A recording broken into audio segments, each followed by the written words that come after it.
Assalamualaikum warahmatullahi wabarakatuh. Selamat sore, selamat berjumpa kembali dengan kami Rafli Hakiki Channel. Sebelum nonton channel kami kali ini, sebaiknya jangan lupa di like, komen, dan subscribe bagi channel kami. Semoga channel kami ini terus berkembang, bisa menjadi edukasi, paling tidak menjadi tukar pengalaman bagi sahabat-sahabat petani kopi seluruh penjuru Nusantara. Di edisi kali ini kita akan membuatkan tutorial bagaimana ketika kita akan melakukan penyimpanan bahan untuk tahun berikutnya. Dan penyimpanan bahan ini banyak yang beranggapan, banyak yang mempraktikkan bahwasanya penyimpanan bahan B0, maksudnya bahan B0 seperti ini yang di atas. Jadi banyak yang beranggapan bahwasanya ketika kita mau simpan bahan B0 ini, jangan kita simpan bahan itu di B1. Banyak yang mempraktikkan seperti itu. Cuman kalau bagi kami khususnya tidak serta-merta seperti itu, teman-teman. Jadi setiap tahun yang kami terapkan itu berbeda, dengan mungkin agak berbeda. Jadi mohon dikoreksi kalau nanti ada yang kurang tepat. Kalau masalah penyimpanan bahan itu tergantung dari kita. Mau kita simpan bahan itu di B1 terserah. Mau kita simpan bahan itu di B2 ya juga terserah. Tergantung dari kita, tergantung dari skill kita, tergantung dari pengalaman kita. Jadi itulah pentingnya teori dalam mempraktikkan penyimpanan bahan itu. Tetapi kesemuanya ini, teori ini harus kita sertakan dengan yang namanya praktik. Kalau hanya kita mengandalkan sebuah teori tanpa praktik, sama halnya dengan omong kosong belaka. Jadi satu contoh yang ada di hadapan kami ini, bahan ini 1, 2, dengan yang sebelah sana, ini tidak bisa kami syuting full karena lahannya miring, teman-teman. Jadi bahan ini masih memasuki B1 semua. Perlu diingat, bahan ini yang keliling, yang berbuah sekarang, ini masih memasuki B1 kesemuanya. Tetapi bahan ini meskipun sudah memasuki B1 saat ini, meskipun sedang memasuki B1 saat ini, kita lakukan penyimpanan ulang di bulan 1 ataupun di bulan 2 waktu kemarin. Kenapa?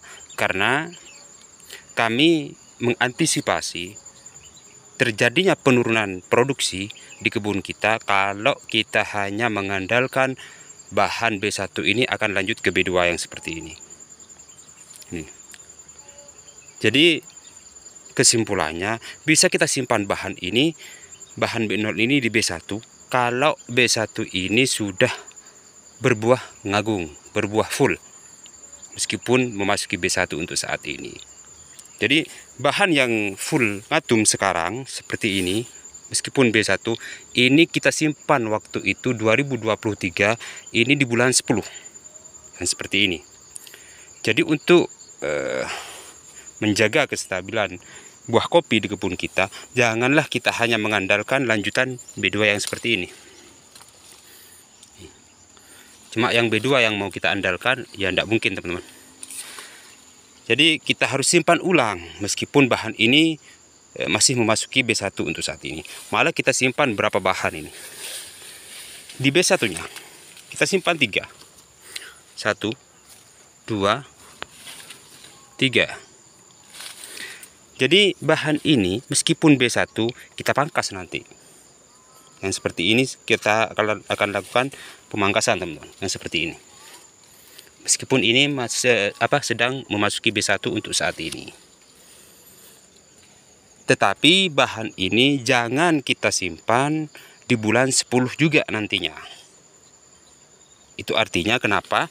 Kalau kita simpan bahan ini di bulan 10, bahan B0 ini, kita simpan bahan B0 ini yang di B1 seperti ini, kita simpan juga di bulan 10, yang ini rentan sekali mengalami kerontokan. Kenapa? Karena ketika kita simpan bahan ini di bulan 10, sedangkan buah ini masih memasuki mata yuyu waktu itu. Jadi biar fokus dulu sama pembuahan, tidak terjadi tumpang tindih dengan bahan-bahan yang kita simpan di bulan itu, maka di bulan 10, 11 jangan kita lakukan penyimpanan terlebih dahulu di B1. Kita tunggu dia sudah memasuki fase degan. Jadi bulan 1, bulan 2 nggak jadi masalah. Yang kita simpan di bulan 1 atau bulan 2, maka bahan ini akan seperti ini. Bahan ini akan kalah di B1, tapi kita menang di B2. Yang ini kita simpan di bulan 11, maka dia akan full juga seperti yang ada di bawah ini di B1. Yang ini pun fullnya di B1. Jadi kita siksa bahan ini dalam penyimpanan bahan biar tidak terjadi penurunan yang terlalu signifikan di kebun kita. Paling tidak minimal harus stabil dari segi pembuahan. Makanya ini di kebun kami ini bervariasi. Ada yang masih memasuki 5 ruas, ada yang memasuki 7 ruas, ada yang memasuki di atas 10 ruas.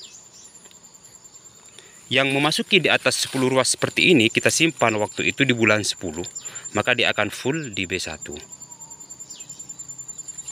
Yang kita simpan di bulan 2 yang seperti ini, maka dia akan kalah di B1, tapi dia akan menang di B2. Jadi yang ini harapannya untuk tahun 2027, yang ini harapannya untuk tahun 2026 untuk fullnya.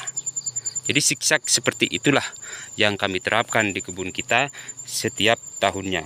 Jadi kalau kita hanya mengandalkan B2, kalau kita mengikuti arahan-arahan yang harus kita simpan bahan B0 itu di B2, jangan kita simpan bahan itu di B1, maka yang terjadi di kebun kita akan mengalami penurunan yang sangat drastis. Kenapa? Karena kita hanya mengandalkan bahan lanjutan yang seperti ini. Maka untuk teman-teman. Maka untuk antisipasi seperti itu, jadi kita simpan ulang nih, meskipun B1. Tapi kata saya tadi, jangan kita simpan bahan B0 ini di bulan 10 ataupun bulan 11, biar tidak menutupi pembuahan yang seperti ini atau mengganggu dari buah yang sudah akan memasuki fase degan di bulan 10, 11, 12 waktu itu. Jadi seperti inilah trik kami, seperti inilah cara-cara kami di kebun kita. Tidak kami beda-bedakan dari segi perawatan. Mau jenis apapun, itu kita sama ratakan. Dari segi simpan bahan, dari segi sortasi bahan, dari segi pemangkasan dan lain sebagainya. Kita simpan, kita rawat dengan sungguh-sungguh, maka hasilnya pun insya Allah akan sesuai dengan harapan kita. Seperti ini. Yang ini pun sama. Ini full di B1, kita simpan bahan. Tidak harus kita nunggu di B2, karena ini sudah full ngatum di B1, maka bahan ini meskipun memasuki B1 saat ini akan kita lakukan pemangkasan langsung di bulan 7 ataupun bulan 8 kalau sudah selesai panen raya. Seperti itu. Sekian dari kami, kurang lebihnya kami mohon maaf. Wassalamualaikum warahmatullahi wabarakatuh.